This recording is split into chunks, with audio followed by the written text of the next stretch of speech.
Hola, ¿qué tal? Bienvenidos a Noticias Ourense. Hoy es jueves 6 de febrero y comenzamos este informativo repasando algunas de las noticias más importantes de la jornada. Mujeres víctimas de violencia sexual, sus familias y su entorno tienen en el PAC de Ourense un lugar en el que buscar ayuda multidisciplinar. Por otra parte, trabajadores de urgencias se manifestaron para aumentar las medidas de seguridad en los centros sanitarios. Y además, incertidumbre en Faurecia por la crisis de Stellantis. Comenzamos.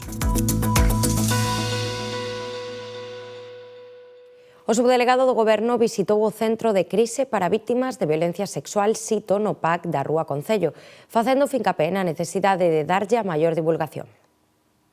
Este centro de crise trátase dun espazo especializado, aberto ás 24 horas e que presta acompañamento e atención psicolóxica presencial, online e telefónica a todas as víctimas e supervivintes que sufrisen violencia sexual no pasado ou no presente, así como os seus familiares e persoas do entorno das mesmas. En ningún caso é precisa interposición de denuncia para facilitar esta atención. A violencia sexual é unha violencia moi específica que tamén deixa pegadas emocionais e, polo tanto, é un servicio que se ofrece a calquera muller que sinte non só a violencia sexual como algo próximo, sino como algo recurrente nas súas emocións. Do que se trata é prestar servicio e ofrecer solucións. É un problema que hai que atacar de raíz, o problema da violencia sexual, que moitas veces deriva en violencia de xénero moito máis intensa e, polo tanto, hai que atacar por todos os... hai que intentar solucionar por todos os medios. Todo isto forma parte dun protocolo que o Consello de Europa comprometeu a todos os países membros e que estamos desenvolvendo desde o Goberno de España. Entre o persoal do Centro de Crise Ourensán atópanse 3 psicólogos, 2 traballadoras sociais, unha xurista e unha administrativa. Estamos a dispor das necesidades das víctimas mulleres de máis de 15 anos de idade. A partir dos 15 anos atendémolas aquí, prestamos tratamento especializado, psicolóxico, social e legal, se ten algunha que necesite para minimizar, como ben dixo o subdelegado, a secuela que deixa o haber sufrido unha violencia sexual. Temos como dúas formas de atención. Unha é de emerxencia, que sería unha muller que acaba de ser agredida, que pode vir presencialmente aquí, entonces, se acaba de ser agredida, acompañarémola a urxencias, se está aberto aquí o do PAC, e se non ao show, a urxencias, acompañarémola emocionalmente. Ese é o primer trámite. Se é outra forma de chegar aquí, é ordinariamente, a través dunha cita, que ven aquí non é de emerxencia, non acaba de ser agredida. O mellor foi agredida no pasado, ou é familiar de unha persoa agredida que quere recibir apoio psicológico, social ou xurídico, o que necesite. Entón, chegaría aquí e daríase unha cita co recurso que necesite. De aquí, aparte, nos intentamos darlle todo o apoio necesario e tamén derivamos a outros recursos da Xunta ou do Estado que poidan tamén resolver as necesidades da usuaria. Os profesionais do sector da saúde piden unha maior protección frente ás agresións. Persoal sanitario concentrábase hoxe ás portas das urxencias para pedir unha maior protección ante as agresións de pacientes e familiares, tras o acontecido no Chúac, onde un enfermeiro foi apuñalado por un paciente. Estamos aquí en una concentración de apoyo contra lo sucedido a la agresión sufrida por el compañero del Chúac a principio de esta semana. Lamentamos profundamente que estos hechos se produzcan y sobre todo lo que queremos es exigir responsabilidades y exigir a las administraciones, en concreto a la administración sanitaria, una política realmente de protección a los trabajadores. Tenemos unos planes de prevención de riesgos que están obsoletos, que vienen del año 2012-2013 y echamos en falta, y así lo hemos transmitido en todas las direcciones, a todas las direcciones y en todas las comisiones de centro y en los comités de seguridad y salud, la falta de protección que tienen los trabajadores, sobre todo en los lugares que concentran el mayor número de agresiones, como son los servicios de urgencias, las consultas externas y los servicios de atención urgente de la atención primaria. La firma ourensana Faurecia avanza ajustes laborales por la crisis de Stellantis. Máxima incertidumbre en la planta de Faurecia, en Sant Cibrau das Viñas, al comunicar la dirección de la empresa Forvia, propietaria de la compañía, la necesidad de reestructurar la plantilla, que actualmente ronda los 300 trabajadores, tras no haberles sido concedido el nuevo proyecto de Stellantis. Así, la falta de encargos a medio plazo en el proveedor de componentes del automóvil, al no tener sustituto el modelo P24, como se conoce a nivel interno la fabricación del Peugeot 2008, ha encendido las alarmas. Fuentes sindicales apuntan a que no hay nada concedido ni en previsión para producir o trabajar más allá de 2028. Sus representantes llevan solicitando desde 2016 un plan de viabilidad que la empresa nunca ha trasladado. En su planta de Sant Cibrau das Viñas, Faurecia, ahora Forvia, hace tableros de a bordo, guarniciones, paneles de puerta y ebanisterías, casi en exclusiva para Stellantis. El comité de empresa solicitará la llegada de nuevos proyectos para Ourense que permitan garantizar su futuro y, de no ser así, unas condiciones dignas y mejores para los afectados. En las próximas horas se reunirá el comité de empresa para debatir el inicio de una serie de paros en los turnos de trabajo, además de una gran concentración el día que lleguen los responsables de la empresa a dar explicaciones. En la planta hermana de Vigo, en la que Forvia fabrica asientos para Stellantis, acaba de entrar en vigor un ERTE el pasado 27 de enero. Xunta, Deputación e Expourense organizan a primeira feira educativa para impulsar o encontro entre os diferentes niveis de ensino. Expourense acollerá o 2 e 3 de abril a primeira feira educativa, co propósito de fomentar o intercambio de experiencias, a aprendizaxe colaborativa e o fortalecemento das relacións entre os diferentes niveis de ensino e entre alumnos, centros, docentes, directores e outros expertos vinculados ao sector. E o que queremos con isto é, primeiro, manifestar, eu creo que, eu diría con orgullo, que esteamos orgullosos do traballo, do moito e bo traballo que se fai nos centros educativos. Por unha parte, cunha exposición do que son os proxectos que se fan nos centros. Na inmensa maioría dos centros educativos se fan moitísimos proxectos de gran interés, que involucran o alumnado, que son proxectos competenciales, onde os alumnos aprenden a aplicar os coñecementos que collen nas aulas, e hai algúns de altísimo nivel, en formación profesional, en enseñanza media e incluso en enseñanza primaria.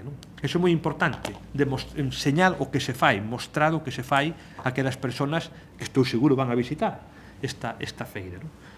E o segundo é orientar. E todos sabemos as enormes dúbidas que, sobre todo no momento de facer eleccións de tipo formativo, se lle plantexan os alumnos e, por ende, as familias. E a veces esa falta de información pois é a que incluso a veces leva a tomar decisións erróneas ou decisións que ralentizan de realmente o que é acertar ca vocación dun. Bueno, pois ese é outro dos obxectivos, efectivamente, desta feira, non? O fin último é que as familias coñezan a oferta educativa dispoñible en todas as súas formas. El Ministerio de Transportes adjudica por 49 millones de euros la renovación de la línea Miño que une Ourense y Vigo por tren. La actuación se llevará a cabo entre Guillarei y Redondela y el plan contempla la construcción de un nuevo viaducto.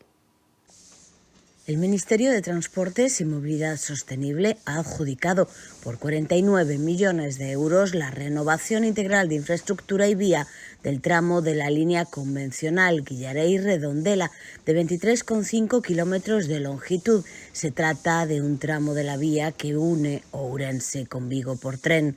La actuación a ejecutar por Adif comprende renovar la vía del trazado con la instalación de traviesas, balasto y desvíos nuevos y de mayores prestaciones y adecuarla para la futura modernización de su electrificación. Para ello se ampliarán las dimensiones de sus 4 túneles, a los que se dotará también de nuevos sistemas de protección civil y seguridad, y se construirán muros de anclaje de postes de catenaria en la línea. Los trabajos se completarán con la construcción de un nuevo viaducto que sustituirá al actual sobre la carretera nacional 550. Hoy es Lagoa de Antela construiu con 20 refuxios para lecer e observar aves. No IES Lagoa de Antela son uns privilexiados. Estamos facendo un iglú con Bimbio e Salgueiro. E a min gustame moito, sobre todo porque estás ao aire libre e ao fin e ao cabo respiras aire fresco. Tiñan un espazo verde abandonado ao que non lle estaban a dar uso e querían devolverlle a vida, pero non de calquera xeito. Cando comenzaron a darlle voltas, a primeira idea foi a de crear un refuxio para diferentes especies. Bueno, pois para nós o proxecto Refuxios ten ese nome porque xurdiu primeiramente ca idea de facer un refuxio para a fauna acuática, que é a charca, que foi o primeiro que fixemos, e agora a idea é crear refuxios tamén para persoas. É dicir, para que o propio alumnado poida vir nos recreos e empregar estes refuxios que estamos facendo hoxe, ben para disfrutar do entorno, sentarse a ler, pasar os períodos de lecer, ou tamén aproveitalo para observar a fauna da charca, porque estamos vendo en todas as clases que nos dan a este espacio, que moitas veces estamos na clase e podemos observar as aves que veñen a beber, veñen a bañarse, e entonces pois intentar facer un refuxio de observación de aves. Esta nova iniciativa está enmarcada nun proxecto chamado Refuxios, que o Lagoa de Antela desenvolve desde abril de 2024 e cuxo obxectivo é a creación dunha área bioinclusiva cun pequeno humidal. Así crearon a súa primeira charca. De fondo, a concienciación das rapazas e rapaces sobre o valor ambiental destes entornos. De aí xurde un pouco a idea da charca, que digamos un pouco como unha especie de hotspot de biodiversidade, que o que fai é que haxa anfibios, paxaros que veñen a bañarse, que haxa. E logo, alrededor dese espacio, o que estamos un pouco agora é acondicionando dous estruturas. As dúas están feitas con técnica tradicional de bimbio, unha vai ser bimbio vivo e outra bimbio seco. Unha idea é facela un pouco como de observatorio de aves, xa que temos a charca, que podamos un pouco agocharnos dentro e mirar de cerca pois a distinta fauna que se achega a beber e a visitar a charca, e a outra vai servir un pouco como de espazo de lecer. Pois imagínate que temos unha hora de lectura e fai un día como hoxe, nos apetece pois ler no aire libre, pois temos aí unha pequena estrutura na que sentarnos e estar. Para o desenvolvemento desta actividade contaron ademais coa colaboración da cesteira Julia de la Cal, Premio Artesanía de Galicia 2024. Estamos traballando con Bimbio Vivo, estamos construindo un iglú a partir dunha estructura que fixo o alumnado con estes tubos e agora estamos plantando bimbio. Vale, o imos tecer coa técnica do caos, que é un pouco como a técnica niño, que, bueno, imita un pouco como os paxaros fan aos niños, e iso, a idea é que plantalo ben, non? Enterralo ben, están aprendendo a plantar bimbio, e a tecer un pouquiño para que isto bote raíz, e de cara a primavera, pois xa empece a agromar, e teñan un espazo de sombra e poder estar aquí a ver paxaros. Refuxios é unha das candidaturas galegas seleccionadas na convocatoria europea Probleu, organizada para financiar proxectos educativos relacionados coa protección de augas oceánicas e continentais, na que participaron candidaturas de 19 países da Unión Europea. Un mural dedicado ao Entroido formará parte de Xinzo de Limia nos próximos días para alegrar e ensalzar estas animadas e importantes festas da localidade. Xinzo de Limia terá un novo atractivo turístico co mural dedicado ao Entroido, que se está pintando na rúa 2 de Maio ao carón do Mugai. A obra, inspirada nunha fotografía de Noelia Caseiro, captura unha imaxe icónica do Entroido. Os artistas vigueses Néstor Reinaldo e Pablo Loyola, encargados de realizar este mural de 458 metros cadrados, están empregando técnicas mixtas para asegurar a súa durabilidade e impacto visual. Os muralistas non viviron o Entroido nas súas carnes, pero queren plasmar o sentimento e paixón que lle poñan en Xinzo con moita cor e ledicia. Confían en que o mural estará rematado antes do comezo do Entroido. Pois este mural facémolo para pôr en valor unha cultura do Entroido aquí en Xinzo de Limia, eso para destacar o que é a cultura local e ensalzala un poquinho. O que queremos expresar é basicamente o arraigo que ten cultural na zona e a simboloxía que ten para todo os residentes aquí de Xinzo de Limia e toda a contorna, ¿no? O que significa este Entroido, este sentimento para toda a xente. As cores, o que solicitaban desde a Concellería de Cultura e de Turismo de Galicia, pois era que tuvera moita cor, para que fora moi visible, moi palpable que o Entroido pois significa unha festa de, pois iso, de moita alegría e empapada nesa cor e ledicia que transmite, non, a puebla festa. O proxecto ten un orzamento de 14.852,89 euros. A obra formará parte do patrimonio artístico e cultural de Xinzo, reafirmando a súa identidade e destacando esta festividade como un atractivo turístico clave na localidade de Limia. Cinefilia de Telemiño obtén 3 candidaturas para os Mestre Mateo. Cinefilia, o programa que dirixe e presenta Simone Saibene cada mércores en Telemiño, ven de recibir 3 nominacións aos premios Mestre Mateo. A Academia Galega do Audiovisual anunciaba esta mañá as candidaturas finalistas da 23ª edición destes galardóns. Xunto ao anuncio de finalistas, a Academia desvelou que Tete Delgado será encargada de presentar a gala que terá lugar o día 15 de marzo en Lalín e a coreógrafa Marta Alonso será quen dirixe o espectáculo baixo o lema de O audiovisual en movemento. A serie Rapa e as longametraxes As Neves, Honeymoon e máis cuñados copan 40 das candidaturas finalistas. Cinefilia é finalista na categoría de mellor programa, mellor comunicador e mellor realización. El COB ha conseguido estabilizar un apoyo social hasta ahora solo comparable a partidos de playoff de ascenso, derbis o visitas de algún rival de pedigrí. Club Ourense Baloncesto entrena de cara al partido del sábado en Zamora y de reojo pensando en la doble jornada de la próxima semana, en la que recibirá el miércoles al Oviedo y visitará el domingo al Cartagena. 3 partidos clave para decidir la altura en la que se mantienen los ourensanos y la tranquilidad con la que afrontan la pelea por una plaza en el playoff de ascenso a ACB. El primer momento de dudas de la temporada en el parquet coincide con la confirmación de la explosión social en la grada. El COB está registrando entradas en el Pazo que no se recuerdan ni en las mejores campañas. En la liga del último ascenso, la Liga ACB 2014-2015, el COB no tenía entradas así a mitad de temporada.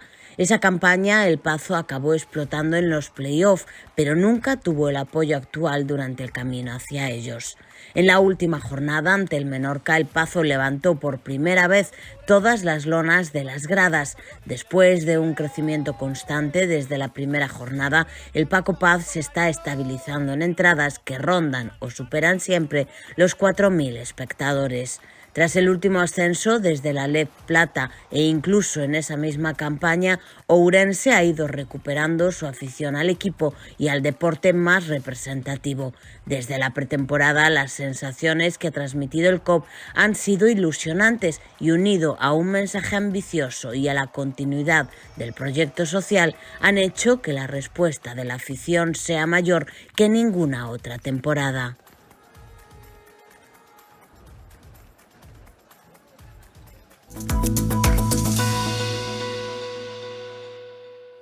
Pues esto ha sido todo por hoy. Muchas gracias por acompañarnos. Que pasen una buena noche. Nosotros nos vemos mañana a la misma hora. Adiós.